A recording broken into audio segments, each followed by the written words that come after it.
In the deep dive tonight, as the Trump administration moves to end federal animal testing, a controversial government-funded cat research program is back under scrutiny. Back in the year 2019, 7 News helped expose a USDA project that bred, infected, and killed thousands of kittens in taxpayer-funded experiments. The USDA shut down that program, but is similar research involving kittens still happening at the National Institute of Health in Bethesda? And are you paying for it? Investigator Scott Taylor joins us now. Scott, this all sounds very familiar. It sure does. You know, we saw the same kind of experiments on kittens 7 years ago before we shut it down. The research involves the disease called toxoplasmosis, a parasite that can be dangerous during a first pregnancy and for people with weakened immune systems. Now, supporters say cats are critical to understanding how the disease spreads. Others say today's technology reduces the need for experiments involving kittens. Many Americans thought the federal government's controversial kitten testing program was shut down in 2019, and kittens used in the toxoplasmosis experiments were no longer killed but were adopted out, including these 2 who went to a forever home. But new records raise questions about what happened next. The NIH quietly insourced those experiments to the NIH facility in Bethesda and restarted them after Congress and the public and the press have been told they were shut down. Toxoplasmosis is caused by a parasite and infects an estimated 40 million Americans. While most people never know they have it, it can be dangerous for any with a weakened immune system or during a first-time pregnancy. There is currently no approved vaccine for humans or cats. White Coat Waste Project is a taxpayer watchdog group that campaigns against government-funded animal testing and has helped expose animal research programs that were later shut down by the USDA, VA, and the U.S. Navy. Records obtained by White Coats through the Freedom of Information Act and reviewed by the 7 News I-Team shows researchers asking to use 54 cats for 2 studies called toxoplasmosis vaccine development in cats. Researchers want the projects to run from 2021 through the end of this year. NIH records also show it purchased 6 2-month-old female cats in 2022 and 4 5-month-old female cats in October 2024. Researchers would feed the animals infected mouse tissue and then monitor their feces for parasites. White Coat Waste Project has argued that deliberately infecting cats with parasites constitutes animal harm.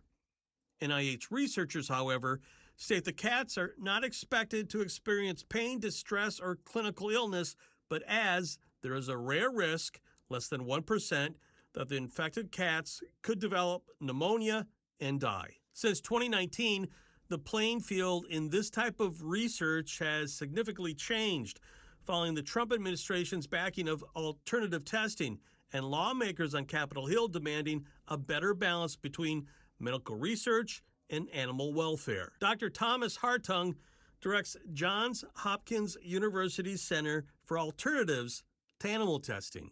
The animal experiments are more or less the technology of the 20th century. Over the last 20 years, we have got both computational methods and cell culture methods, which are growing incredibly fast. Hartung says researchers are no longer limited to the methods they relied on decades ago. Science finds many strategies. And this is what the beautiful thing is. Yeah, we're not locked in one model because we did it 20 years ago like this.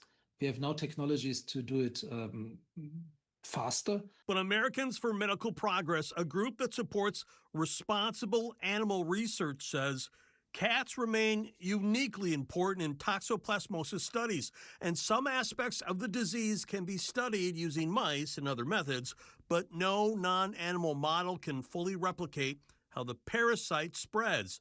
It says a vaccine that prevents cats from becoming infected would be significant. Supporters of alternative testing, like White Coat Waste Project, believe advances in alternative testing methods raise serious questions about whether some of this research still requires live cats. Hartung says despite decades of cat research, scientists still do not have a vaccine for humans or cats. NIH declined a request for an on-camera interview, but defends its research, saying its studies have led to significant advances in understanding transmission and developing vaccines and treatments. White Coat Waste says one detail in the records raised a second alarm. Documents obtained by White Coat Waste show researchers discussing reprogramming microchips before cats are adopted out, so there is no record of the cat being used in research. By obscuring the identity of these cats before they adopt them out, they're trying to cover their tracks. But NIH strongly disputes that allegation, saying people